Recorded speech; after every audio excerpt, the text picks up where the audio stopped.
Dolgo potem, ko so otroci skopani in so sladko zaspali, mama samohranilka nemo strmi v kup položnic, ki jih je potrebno plačati, in v bančni izpisek svojega računa. Preveč prvega in premalo na drugem. Svoj pogled dvigne skozi okno malega stanovanja in se sprašuje, kam naj se obrne. Utrujen mož stoji poleg postelje svoje žene. Komaj da se lahko spomni kakšnega dneva, ki ga je preživel brez nje. Zelo mlada sta bila, ko sta se poročila. Nagne se k njej in jo poboža po njenih srebrnih laseh. Nobenega odziva. Zdravnik mu je rekel, naj se poslovi. Nobenega upanja. Podjetnik sedi za svojo mizo. Njegov stisk roke je krepak, njegov glas zveni samozavestno. Toda naj vas njegov videz ne zavede. Epidemija in z njo povezane težave so ga pripeljale na rob propada. Banka mu ne želi dati posojila, s katerim bi poplačal svoje najnujnejše obveznosti. In upanje? Že dolgo ga ni videl nikjer. Vsakdo od nas pozna takšne občutke. Celo optimisti, ki kozarec vedno vidijo na pol poln in imajo za melodijo zvonjenja na svojem telefonu nastavljeno skladbo Vem, da danes bo srečen dan. Včasih nam preprosto zmanjka upanja. In ko se to zgodi, kam naj se obrnemo? Predlagam, da se takrat obrnemo do čudovite in dragocene obljube, ki je zapisana v pismu Hebrejcem 6. poglavju 19. in 20. vrstici. Tako pravi besedilo. To upanje je za nas, kakor varno in zanesljivo sidro duše, ki sega v notranjost, za zagrinjalo, kamor je za nas kot predhodnik vstopil Jezus. Verjetno nam ni potrebno posebej razlagati, kaj je sidro. Morda smo ga kdaj že držali v rokah, tisto železno stvar z našpičenimi robovi. Morda smo ga kdaj celo vrgli s čolna v vodo in začutili potek, ko se je sidro zataknilo za morsko dno. Sidro ima en sam namen – umiriti čoln. Da uspešno prebrodite neurje, potrebujete sidro. Takšnega, kot je bil tatu na roki mornarja Popaja, močnega in usmerjenega v dve smeri. Potrebujete takšnega, ki vas bo zanesljivo in varno privezalo za predmet, ki je močnejši od viharja. Potrebujete dobro sidro. Naše življenje je krhko. V njem se borimo z boleznijo, trpimo in čutimo bolečino. Vemo, kaj pomeni izgubiti ljubljeno osebo. Naše telo morda trpi zaradi tumorja, a naše misli zaradi številnih vprašanj, ki se nam porajajo. Zato potrebujemo sidro in nekaj, na kar se lahko privežemo. Nekaj, kar je močnejše od viharjev, v katerih se znajdemo. Besedilo, ki smo ga prebrali, nam pravi, da sidro našega življenja ni zakavljeno za čoln, človeka ali lastnino.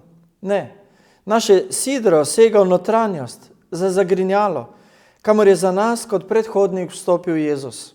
Povedano drugače, naše sidro se nahaja v Božji prestolni dvorani.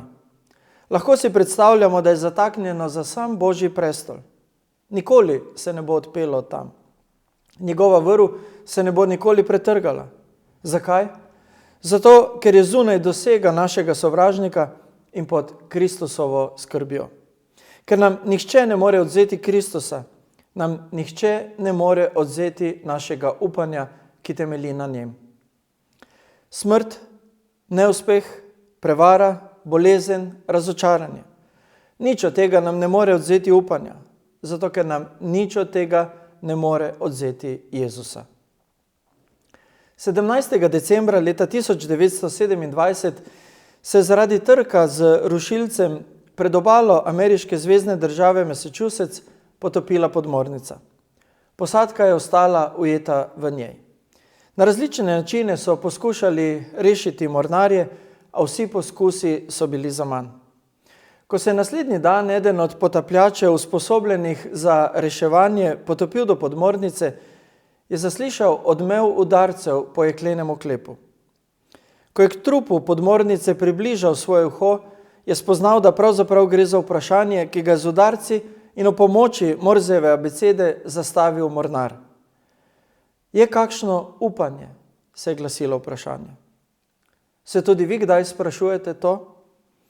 Kot mama samohranilka brez zadostnih virov, kot nemočen mož v bolniški postelji svoje žene, kot podjetnik brez odgovorov, se kdaj sprašujete, je kakšno upanje?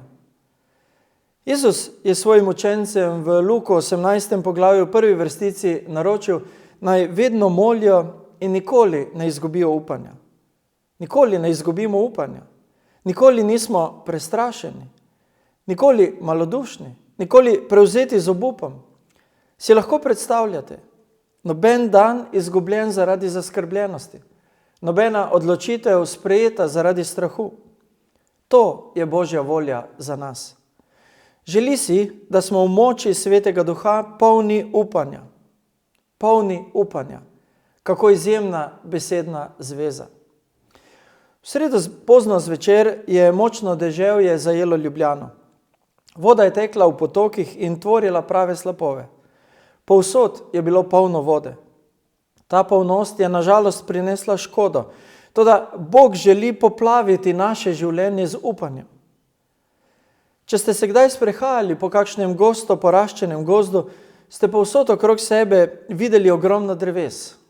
Velika in majhna drevesa, drevesa na vaši levi, na vaši desni, drevesa pred vami in za vami. Gozd je bil poln dreves in Bog želi naše življenje narediti polno upanja.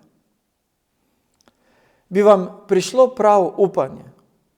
Ne občasno upanje, ampak trajno. Lahko je naše, če to želimo.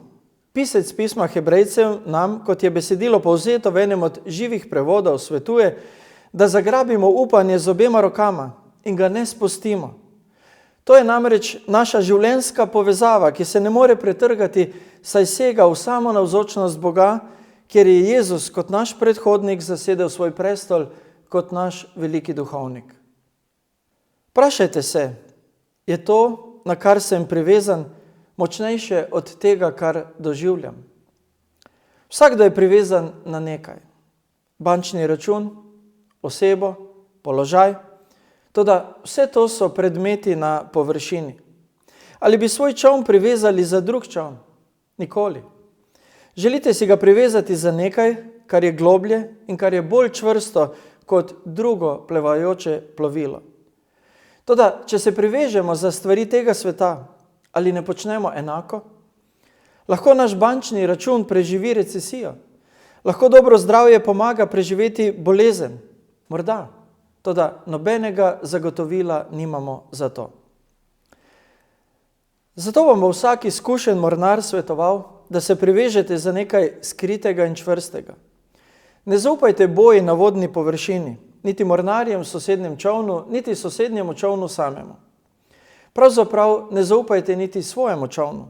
Ko pride neurje, zaupajte samo sidru. Ko v vašem življenju pride neurje, zaupajte samo Bogu. Apostol Pavel je zmagoslavno izjavil: svoje upanje smo naslonili na živega Boga. Russell Kelso Carter se je naučil, kaj pomeni svoje upanje nasloniti na živega Boga. Bil je nadarjen športnik in študent.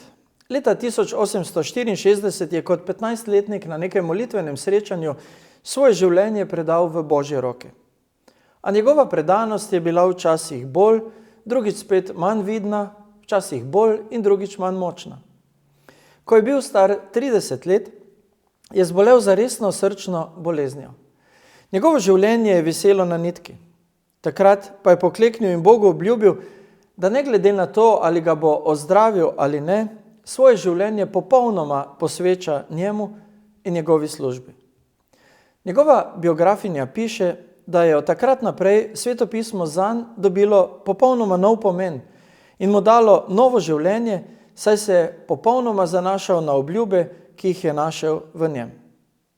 Odločil se je zaupati, ne glede na to, ali mu bo Bog namenil ozdravitev ali ne. In Carter je še 49 let potem živel z zdravim srcem. Njegova odločitev, da zaupa Bogu sredi težav, je bila spodbuda za pesem, ki jo je napisal. Najdete jo lahko tudi v pesmarici Pojte Gospodu novo pesem pod naslovom Božjih se obljub držim zvesto ali številko 406.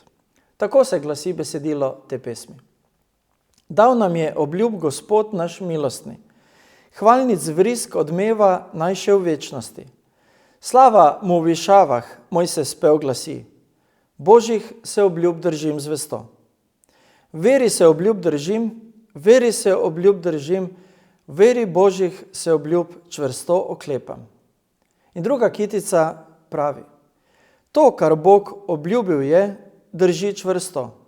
Ko viharji dvomov me obidejo, Božja me beseda ohranila bo. Božjih se obljub držim zvesto.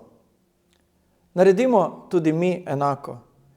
Ko menimo, da smo ujetniki okoliščin, na katere nimamo vpliva, ne pozabimo, kar nam Bog obljublja v Jakobovem pismu 5:16, ko pravi, da imajo molitve ljudi, ki so v pravem odnosu z Bogom, veliko moč.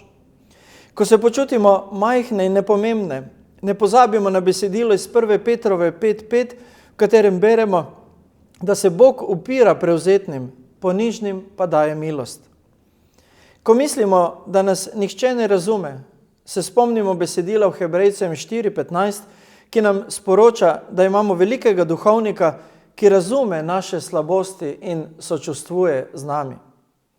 Ko mislimo, da se moramo s svojimi težavami boriti sami, vidimo, da je Jezus Kristus na Božji desnici in posreduje za nas, kot beremo v Rimljanom 8:34.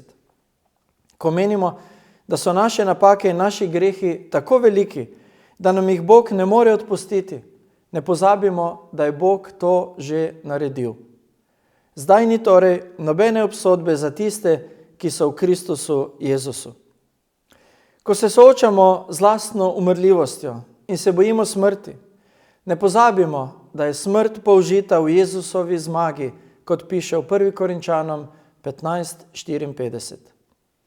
Ko se nam zdi, da se žalosti in nesreče ne bodo nikoli končale, ko se zavemo, da življenje ni pravično in da v njem velikokrat najbolj uspevajo najbolj krivični, ne pozabimo, da je Bog določil dan, ko bo pravično sodil vesoljni svet. Gradimo svoje življenje na Božji besedi in na njegovih obljubah. Ker so njegove obljube zanesljive, bo naše upanje neomahljivo. V življenju bomo doživljali viharje in pihali bodo močni vetrovi, toda na koncu bomo obstali, ker se bomo zvesto držali Božjih obljub. Amen. Molimo. Dragi naš nebeški Oče, hvala ti za tvojo besedo, v kateri nam daješ trdne obljube, na katere se lahko zanesemo in zaradi katerih je lahko naše upanje v tem življenju neomahljivo. Ne zaradi naših sposobnosti, zaradi naših zmožnosti, ampak zaradi tvoje velikosti in zanesljivosti. Zato, Gospod, nam pomagaj, da bi tvoja beseda in tvoje obljube vedno bile pred našimi očmi, da bi se zanašali na njih in živeli v neomahljivem upanju do trenutka, ko ti znova prideš. Amen.